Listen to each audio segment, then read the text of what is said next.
Better. Let's go, Fly Nation. Yeah, Fly Nation, we got the dub. We came to session and we conquered. You know, we got to keep it going. Whoever our opponents is, we just got to focus and get better. Let's go, Fly Nation. I don't know if I told y'all, but I got new glasses. Look at this. I can see the Ravens making the playoffs. Let's get into it. You're fighting against the black quarterback situation, and then you've got people telling you, your friends, saying that you can't make it. It just shows that some of the stigmas that have been against us for so many years are showing that they were just stigmas.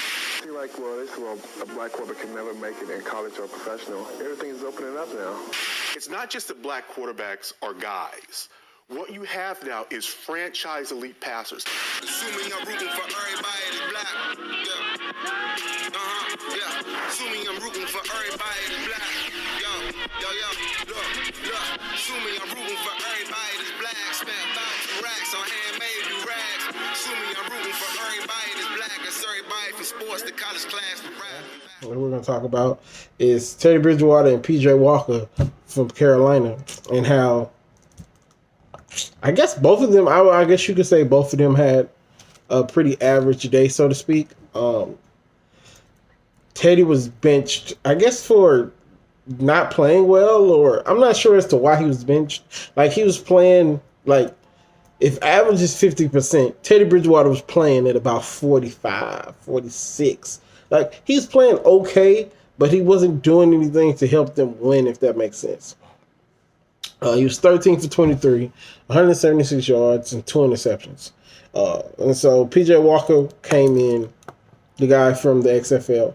PJ Walker came in like within the third quarter, and he went 5 for 14, 95 yards, and an interception. He made some good plays, but it just didn't lead to anything. It didn't lead to nothing at all. Sour into an up and down season. And I'm going to leave it there because I'm going to save my rest of my critique for them for my review. So stay tuned for my review on them. And so we're going to move into Lamar. They set the record for the most rushing yards for their franchise. I stopped watching the game when it was 350. They ended up ending the game at 404 rushing yards. Like, that's ridiculous. As a team, you rushed for 404 rushing. Like, come on. What are we doing at? We're going to need all of that help. We're going to need all of them rushing yards next week against the Titans, because we play the Titans. Because Dolphins just laid an egg, and we probably could have lost and still made it into the playoffs. Revenge game. Major revenge game. I'm going to give y'all guys my prediction, all that stuff towards the end, so stay tuned for that. Patrick Mahomes didn't play today. He didn't play today, so I didn't watch a second of this game. I watched a little bit of Justin Herbert, like through the highlights on Red Zone. To be honest with you, I didn't even watch it. I'm not a big fan of resting your starters in week 17. Especially when you're like the best team, you're already gonna have 2 weeks off, so he's gonna come back rusty. Don't be surprised if Kansas City gets upset by whoever they end up playing, just based off the simple fact that they've never been in this situation. Even last year, I don't think they had a bye, did they? I don't remember them last year having a bye. I think they were it was New England, and I can't remember the scenarios, but I'm just not a big fan. I'm just not a big fan of resting your starters. Treat it like preseason. I would have rather Mahomes came in there, played 2-3 snaps, and then left for the rest of the game. You might say, "Oh, Keith, what's the difference?" It keeps you in rhythm. I remember when I had my personal trainer and I was in a better shape than I am now. The rhythm of going to the gym every week was really something that I enjoyed. So it was not a big deal that I had to get up early and go to the gym. So it wasn't a big deal that I had to get up and go to the gym, even if I had to go a little earlier than normal. I was used to the routine. So even though he practiced this week, he's kind of thrown off his routine, and I just don't think that was the best idea for them. Next, we got Kyler Murray. Big shout out to Kyler Murray for fighting back and trying to come back into the game. He got hurt early in the game. I guess it looked more like a re-aggravation than I was hurt. because he got tackled and they fell, and he just was never the same. He tried to work it out, didn't work. He went into the tent, didn't work. Tried to go back in the locker room, didn't work. Came back out the locker room, then went back to the tent. It didn't work, and then eventually he found himself back in the game. Made some great plays. Some rainbows that he threw down the field when he was in the game was phenomenal. Like, if Kyler Murray was healthy, they would have won that game because the Rams had nothing for them. The Rams almost pretty much won that game by default. They have a new quarterback. I have no idea his name. Some Wolf something. He looked good. He looked really, really good. I don't like saying anything nice about the Rams because, I'm from St. Louis. But, yeah, he looked pretty good. But I'm glad Kyler Murray didn't come back in the game and possibly hurt himself even more. Me personally, I wouldn't have put him back in. I would tank this season so I can have a decade of excellence. You know what I mean? So, shout out to Curry. Shout out to Kyler Murray. He had a great season. We'll talk more about him in our review as well. So we got Cam Newton. What a season. And not in a good way. Like, from him getting signed late to him not bouncing the ball out and scoring on Seattle to him dueling, having one of the all-time games against Lamar, for him getting COVID, for just everything that he went through. Congratulations to Cam for making it through the season healthy. That's first. Congratulations to Cam for making it through the season healthy, because we didn't know if you were going to make it through healthy or not. And he would have played all 16 games if it wasn't for COVID. Cam just looks, I hate to say it, but he looks old. He played well today, though. 24 for 30, 242 yards, 3 touchdowns. And actually, he caught a touchdown. 11 attempts for 79 yards, and no turnovers, which is the big thing, no turnovers. They were playing the Jets. Now, granted, they were playing the Jets. It's still an NFL team. The offense actually looked like a legit offense. Like, I was very surprised about how well the offense looked. But they were playing the Jets, so I shouldn't have been surprised. But, they in the season 7-9, and it's this Cam's last game in the NFL as a starter. Because I don't think anybody's going to bring Cam in to be a backup. Cam's aura is not of a backup. So, we shall see about that. They ended the season 7-9. I'm not sure if I said that already. They ended the season 7-9. And I don't know where they go from here. I just it's actually been reported, now that I'm thinking about it, I'm putting it on the screen, that New England and him have mutually decided that he's not coming back. I don't know what they're going to do at the quarterback position. Are they going to go get a Matt Stafford? Or are they going to go get what's the guy, Matt Ryan? Or are they going to go get a veteran? Or are they going to draft somebody? They're not in a position to draft a Justin Fields. Obviously not a Trevor Lawrence. Like, it's a couple of other guys that I don't know much about. I don't watch college like that. There's some guys there. So I'm not sure. I have no idea where Cam's going. I hope he's in this. I hope he's in this series next year. Everybody knows I'm a major Cam fan. I have both of their jerseys, or both of his jerseys. The New England one, I haven't showed you guys the New England one, but I have the New England one and I have the Carolina one. So much love to Cam. Hopefully he gets this together. About this duel, and I'm calling it a duel because that's what it was. Where were they at? I think they were in Houston. No, I'm sorry. They're not. I'm not sure where they played at, but this duel in the NFL, Deshaun Watson versus Derrick Henry. And I need to start calling him Derrick 2K or Henry 2K. Man was electrifying. He ended the season with over 2,000 yards. I think he was like only the 8th player. I'm not sure. I haven't looked at the numbers, but he's in the rare air when it comes to that. Just off the top of my head, I know Adrian Peterson, Eric Dickerson, and I know him. Those are the 3 guys that I know did it. But shout out to them. So let's get back to our guys. Deshaun Watson was 28 for 39, 365 yards, 3 touchdowns, and an interception. They showed a lot of fight, and my problem is, where has this been all year? Where has this been all year? If y'all would have played like this, y'all could have probably ended the season 8-8. But Brandon Cooks decided to show up. The offensive line decided to show up. The only thing that didn't show up that normally shows up is the defense. The defense couldn't get a stop. If the defense gets one stop, I fully believe that Deshaun Watson would have drove the ball down the field and scored, and they could have upset it, Titans.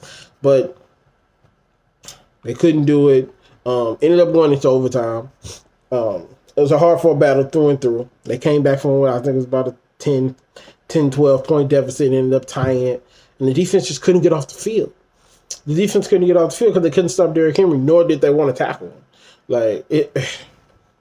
I wouldn't want to tackle him either. But y'all got to make plays. They couldn't make the last play. And just like it's been all season, they kicked the field goal and broke my heart. Like they've been doing all season. So I can't even say free Deshaun this time because they played well enough to win. I'm going to say hopefully we can be talking about him next week, next year, instead of, the people we're going to be talking about next year, because I really want to see Deshaun play. And he don't even get a chance to shine like that. I think he had one nationally televised game, and that's just a travesty. That's just awful. So let's move on. I'm going to get emotional just talking about it. So we have Russell Wilson. And I told y'all last week he came in with the Kobe jersey. He came in with the Kobe jersey last week. Coming in, he played like the Mamba. So he played like the Mamba down the stretch, like from the first quarter to like the end of the third, start of the fourth. It was a field goal game. It was like 6-9 going into it, and they just figured out how to score. Both teams just got to figure out how to score. It was a free throw, not a free throw. I'm sorry, I just got done watching basketball too. So I stay in both sports. It was a field goal game, and I'm just like, somebody do something. And then I don't know what happened. I don't know what Pete Carroll found out, what Russ found out, but the offense just lit up.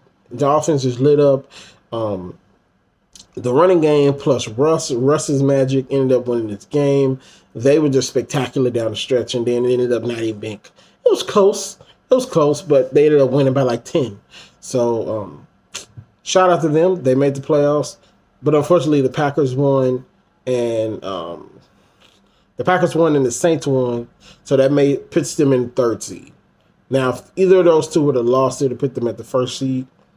Stuff happens. You get the third seed. I think you get a home playoff game. So that's what's up. Shout out to them. I get to talk about them more next week.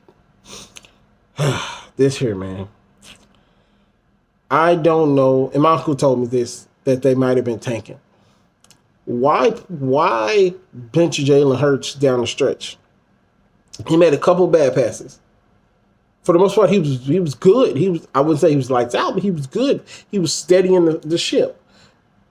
But Doug Peterson decides to bench Jalen Hurts for this Nathan Peterman impressioner. Like, what was the point of that?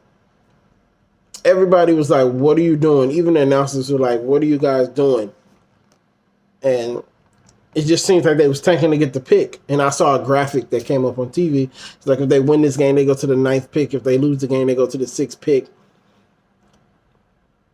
I'm not a big draft buff, but if you guys are a big draft buff, let me know. Is there anybody different between the 6th pick and the 9th pick in this draft? Like, not that I can really think of. You're not gonna get one of the big quarterbacks. I heard there's a highly rated offensive tackle that they might want. So I'm not sure. I'm not sure as to why they did it.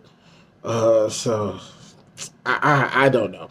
That game pretty much just ended, so his numbers will be on the screen. I don't know. I don't get it. He played well. The passes he made were NFL passes. He looked like an NFL quarterback. But I don't know. One more thing before I go. Carson Wentz was pass first offense. This offense is run first offense, and it's nasty. This is a nasty offense now, in a good way. So hopefully they can build on what they've been doing and keep it moving. That's pretty much all the guys that we have this week, but I do have a couple of honorable mentions. Tyler Huntley, I hope I'm pronouncing his name right. He threw one pass for 81 yards, I think. Let me make sure I put it on the screen. He's Baltimore's backup. So hopefully he's the backup and he stays the backup. Because even from what I saw, he looks like Lamar 2.0. Like, he needs to stay as the backup. RG3, I love you, but it's over. Let it go, bro. Just retire. Let it go, man. Josh Dobbs, 4 for 5, 4 for 5, 2 yards. I really have nothing much to say about him. I think he was in for a lot of trick plays. But we all know Benson started there. Josh Dobbs not going to get a start. He's not going to diffuse or anything. But I wanted to mention him. Justin Fields. Crazy historic day in college football for him. He gets hurt. He gets blasted. He gets blasted in I think it's the Sugar Bowl. He gets blasted. Like, if I can find the hit, I'll put it up. Utterly blasted. I'm thinking he got broken ribs. I'm thinking that's it for him for this season. Just get ready for the draft. He comes in. He was already having an all-time performance before the hit. He comes in and throws up a very all-time performance. I think he had like 3-4 touchdowns, threw for over 300 yards. Just phenomenal play. Talk about rising your stock. And Trevor Sermon, this dude is just a bowling ball. Like, every time I watch him play, he plays huge in big games. Because they're really the only games I really watch. He played huge in big games. I'm just surprised. This dude is going to be... I'm not saying he can be this guy. But if he stays on the trajectory he is, he could be Derrick Henry. He can be Derrick Henry or Ezekiel Elliott when Ezekiel Elliott was in the league the first 2 years. Those are just... I see them in his comparisons because he's just a physical runner. So those are my honorable mentions. Good day, good week of football, and so we have the wild card. We have the wild card matchups this week. I think we have like 6 games. I'm gonna show all the games on the screen, and the 3 games I'm really looking forward to because I think I'm gonna cover all of them. Let me know if y'all want me to cover all of them because it's just about as many games in the playoffs as it would be normally. So let me know if y'all want me to cover those because I'm gonna watch them anyway. So let me know. Those analysts will be a little more team oriented because I have no dogs in those fights. Three games I'm looking forward to watching: Browns, Steelers, Ravens, Texans, and Rams, Seahawks. Rams, Seahawks will be a rematch because they're playing the same division. I want to see Russell Wilson ball out. I haven't watched a banner Russell Wilson game this year. Since early in the season. I want to see Russell Wilson throw for 300 yards, rush for 90, and just utterly dominate the Rams. That's what I want to see. For my own personal game, yes. But I just want to see him play extremely well. Same way with Ravens Texans. I want them to come into the Texans stadium and just blow them out from the word go. I want Lamar to go crazy on them. Especially for what they did to him last year when they was the first seed. Because the Titans are now the hunted. They're not the hunting. So, and Browns and Steelers is just Browns and Steelers. In a AFC North matchup. I just want to see a physical game. I'm coming around to liking Baker Mayfield. He's a good guy when he ain't doing all the talking and all the extra. So I want to see, and I'm a Mike Tomlin fan. So I want to see that game be close. I'm picking the Steelers to win, though. I'm picking the Steelers to win. I'm picking the Ravens to win. I'm picking the Seahawks to blow out the Rams. So those are the 3 games I'm looking forward to. That's all I got for y'all this week. Y'all enjoy the week. Y'all enjoy the playoff games. I'm gonna be back Wednesday to talk about the playoffs. Y'all be easy. Good job, brother. I'm sorry. We wasted one of your years. I'm sorry. You should have 11 wins. You should.